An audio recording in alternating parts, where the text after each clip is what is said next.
ಈ ರೀಡಿಂಗ್ ನಿಮಗೆ ಅನ್ವಯಿಸಿದರೆ ಅಥವಾ ರೆಸೊನೇಟ್ ಆದರೆ ಮಾತ್ರ ತೊಗೊಳ್ಳಿ. ಇದು ಒಂದು ಜನರಲ್ ರೀಡಿಂಗ್ ಆಗಿರುತ್ತೆ, ಇಲ್ಲಾಂದರೆ ಬಿಟ್ಬಿಡಿ ಅಂತ ನಾನು ಹೇಳ್ತೀನಿ. ಫಸ್ಟ್ ಕಾರ್ಡ್ ನನಗೆ 10 ಆಫ್ ಸಾರ್ಡ್ಸ್ ಬಂದಿದೆ. ಲಿಟಲ್ ಬಿಟ್ ಕ್ರಿಟಿಕಲ್ ಅಂತ ಕಾರ್ಡ್ ಹೇಳುತ್ತೆ. ಚಾರ್ಟ್ ಕೂಡ ಅದೇ ಹೇಳುತ್ತೆ. ಮಂತಲ್ಲಿ ನೀವು ಸ್ವಲ್ಪ ಬ್ರೇಕ್ ತೊಗೊಳ್ಳಿ. ವರ್ಕ್ ಬ್ರೇಕ್ ಆಗಿರ್ಬೋದು ಅಥವಾ ಏನೇ ಪ್ರಾಬ್ಲಮ್ ಇರ್ಬೋದು, ಟೇಕ್ ಇಟ್ ಈಸಿ ಅಂತ ಹೇಳ್ತಾ ಇದೆ. ಸೊ ತುಂಬ ಫ್ರಸ್ಟ್ರೇಷನಲ್ಲಿ ಅಥವಾ ತುಂಬ ಗಡಿಬಿಡಿ ಕನ್ಫ್ಯೂಷನ್ನಲ್ಲಿ ಒತ್ತಡದಲ್ಲಿ ಏನೂ ಮಾಡಬೇಡಿ ಅಂತ ಕೂಡ ಹೇಳುತ್ತೆ. ಸೊ ಒಂದು ಕಾರ್ಮಿಕ್ ಕನೆಕ್ಷನ್ ಅಂತ ಸ್ಟಾರ್ಟ್ ಆಗೋ ಚಾನ್ಸಸ್ ಇದೆ, ಅಥವಾ ನೀವು ತುಂಬ ವರ್ಷಗಳಿಂದ ಜೊತೆಗಿರೋ ವ್ಯಕ್ತಿಯಿಂದ ನೀವು ದೂರನೂ ಆಗ್ಬೋದು ಅಂತ ಹೇಳ್ಬೋದು.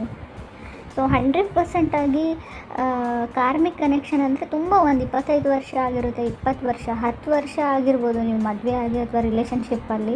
ಸೊ ಆ ಥರ ರಿಲೇಷನ್ಶಿಪ್ ಕೂಡ ಬ್ರೇಕ್ ಆಗೋ ಚಾನ್ಸಸ್ ಇದೆ ಅಂತ ಹೇಳುತ್ತೆ. ಸೆಕೆಂಡ್ ಕಾರ್ಡ್ ನನಗೆ 10 ಆಫ್ ಪೆಂಟಿಕಲ್ಸ್ ಬಂದಿದೆ. ಪ್ರಾಮಿಸಿಂಗ್ ರಿಲೇಷನ್ಶಿಪ್ ಅಂತ ಹೇಳ್ಬೋದು. ಅಫಿಷಿಯಲಿ ಕೆಲವ್ರದ್ದು ಮದುವೆ ಫಿಕ್ಸ್ ಆಗ್ಬೋದು ಅಥವಾ ಆಲ್ರೆಡಿ ಮದುವೆ ಆಗಿರ್ಬೋದು.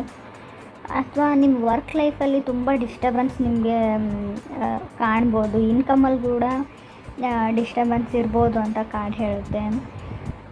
ನಿಮ್ಮ ಎಕ್ಸ್ ಹಸ್ಬೆಂಡ್ ಅಥವಾ ಆಲ್ರೆಡಿ ನೀವು ಡಿವೋರ್ಸ್ ಆಗಿದೆ ಅಥವಾ ಆಲ್ರೆಡಿ ನೀವು ರಿಲೇಷನ್ಶಿಪ್ಪಲ್ಲಿ ಇದ್ದುಬಿಟ್ಟು ಬ್ರೇಕಪ್ ಆಗಿ ತುಂಬ ವರ್ಷ ಆಗಿರಲಿ, ಸೊ ಆ ಥರ ಇರೋ ವ್ಯಕ್ತಿಗಳು ಮತ್ತೆ ಸರ್ಫೇಸಿಗೆ ಬರ್ಬೋದು. ನಿಮ್ಮ ಎಕ್ಸ್ ಹಸ್ಬೆಂಡು ಅಥವಾ ವೈಫು ನಿಮ್ಮ ಜೊತೆ ಮಾತಾಡ್ಬೋದು ಅಥವಾ ನಿಮಗೆ ಸಿಗ್ಬೋದು ಅಂತ ಕೂಡ ಕಾರ್ಡ್ ಹೇಳ್ತಾ ಇದೆ. ಥರ್ಡ್ ಕಾರ್ಡ್ ನನಗೆ 4 ಆಫ್ ಸಾರ್ಡ್ಸ್ ಬಂದಿದೆ. ಮೇ ಬಿ ನೀವು ಒಂದೇ ಪ್ಲೇಸಲ್ಲಿ ಕೆಲಸ ಮಾಡೋರಾಗಿರ್ಬೋದು ಅಥವಾ ಒಂದೇ ಸ್ಕೂಲ್ ಅಥವಾ ಕಾಲೇಜಲ್ಲಿರ್ಬೋದು. ಸ್ಟಾಕರ್ಸ್ ಅಂತ ಹೇಳ್ತೀವಿ. ಯಾವಾಗಲೂ ನಿಮ್ಮನ್ನು ಗಮನಿಸ್ತಾ ಇರ್ತಾರೆ, ನೀವೇನು ಮಾಡ್ತೀರಾ, ನಿಮ್ಮ ಬಗ್ಗೆ ಅಸೂಹೆ ಪಡೋರು ಕೂಡ ಜಾಸ್ತಿ ಆಗ್ಬೋದು ಅಂತ ಹೇಳುತ್ತೆ. ಜಲಸಿ ಅಂತ ಹೇಳ್ಬೋದು, ಹೊಟ್ಟೆ ಕಿಚ್ಚು ಅಥವಾ ಹೊಟ್ಟೆ ಉರಿ. ಸೊ ಅವ್ರು ಯಾರೋ ಏನೋ ಹೇಳ್ತಾರೆ ಅಂತ ನೀವೇನು ಮಾಡಬೇಕು ಅಂತ ಅಂದ್ಕೊಂಡಿರಾ ಅದನ್ನು ಮಾಡಿ. ಮೇ ಬಿ ನೀವು ಬೇರೆಯವರಿಂದ ಇನ್ಫ್ಲೂಯೆನ್ಸ್ ಆಗಿ ನಿಮ್ಮ ದಾರಿನ ನೀವು ಚೇಂಜ್ ಮಾಡ್ಕೊಳ್ಳೋವಂಥ ಚಾನ್ಸಸ್ ಕೂಡ ಅಲ್ಲಿದೆ ಅಂತ ಹೇಳ್ತಾ ಇದೆ. ನಿಮಗೊಂದು ವೇಕಪ್ ಕಾಲ್ ಥರ ಬರ್ಬೋದು. ನಾನೇನೂ ಮಾಡಿಲ್ಲ ಲೈಫಲ್ಲಿ, ಒಂದು ಮೋಟಿವೇಶನ್ ಥರ ಕೂಡ ಸಿಗ್ಬೋದು. ಏನಾದರೂ ಮಾಡಬೇಕು ಅಂತ ಅನಿಸ್ಬೋದು. ಇಷ್ಟೆಲ್ಲ ಹೇಳಿದರೂ ಕೂಡ ಸ್ವಲ್ಪ ಕ್ರಿಟಿಕಲ್ ಮಂತ್ ಅಂತ ನಾನು ಹೇಳ್ತಾ ಇದ್ರು ಕೂಡ ರಾಶಿಯವರಿಗೆ ಮುಂದೆ ಬರೋ 18 ಮಂತ್ಸ್ ಕೆಲವ್ರು ಮಾತ್ರ ತುಂಬ ಲಕ್ನ ತಂದುಕೊಡುತ್ತೆ. ಸ್ಟ್ರೋಕ್ ಆಫ್ ಲಕ್ ಅಂತ ನಾನು ಕರಿತೀನಿ. ಬಟ್ 4th ಕಾರ್ಡ್ ನನಗೆ ಮೂನ್ ಕಾರ್ಡ್ ಇದೆ. ಸೊ ಯಾವಾಗ ಸ್ಟ್ರೋಕ್ ಆಫ್ ಲಕ್ ಅಂದರೆ ಮೂನ್ ಕಾರ್ಡ್ ಇರೋದ್ರಿಂದ ನಿಮ್ಮ ಸುತ್ತಮುತ್ತ ಇರೋರು ಏನಾದರೂ ವಿಷಯನ ಹೈಡ್ ಮಾಡ್ತಾ ಇರ್ಬೋದು ಅಥವಾ ನೀವು ತುಂಬ ವಿಷಯಗಳನ್ನ ಮುಚ್ಚಿಡ್ತಾ ಇರ್ಬೋದು ಯಾರಿಂದನೋ. ಸೊ ಸ್ವಲ್ಪ ನೀವು ಕ್ಲಿಯರಾಗಿರಿ, ಏನೂ ಮುಚ್ಚಿಟ್ಕೊಳ್ಬೇಡಿ. ಟ್ರೂ ಟು ಯುವರ್ ಸೆಲ್ಫ್ ಅಂತ ಕೂಡ ಕಾರ್ಡೇ ಹೇಳ್ತಾ ಇದೆ. ಸ್ವಲ್ಪ ಸೆಲ್ಫಿಶ್ ಕೂಡ ಆಗಿ ನಿಮಗೋಸ್ಕರ ನೀವೇನಾದರೂ ಮಾಡ್ಕೊಳ್ಳಿ ಅಂತ ಕೂಡ ಕಾರ್ಡ್ ಹೇಳ್ತಾ ಇದೆ. ಚಾನ್ಸಸ್ ಇದೆ, ಫಾರಿನ್ ಟ್ರಾವೆಲ್ ಮಾಡೋ ಚಾನ್ಸಸ್ ಇದೆ ಅಂತ ಹೇಳ್ಬೋದು. ನಿಮಗೆ ನೀವೇ ಮೋಸ ಮಾಡ್ಕೊಳ್ಬೇಡಿ ಅಂತ ಕೂಡ ಚಾರ್ಟು ಹೇಳ್ತಾ ಇದೆ, ಕಾರ್ಡು ಹೇಳ್ತಾ ಇದೆ. ಯಾಕೆ ಅಂತ ಗೊತ್ತಿಲ್ಲ.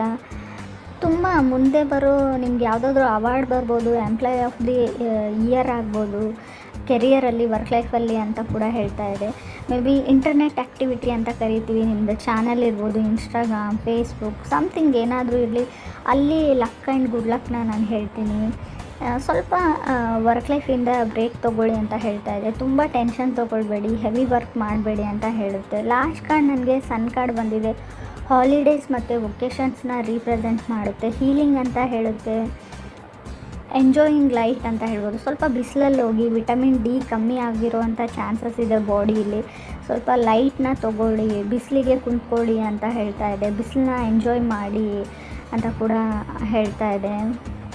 ಒಂದು ಡಿಫ್ರೆಂಟ್ ವೇ ಆಫ್ ಥಿಂಕಿಂಗ್ ಬರುತ್ತೆ ಎಂಡಲ್ಲಿ. ನೀವು ನೋಡೋ ದೃಷ್ಟಿ ಚೇಂಜ್ ಆಗುತ್ತೆ ಅಂತ ಹೇಳ್ತೀನಿ.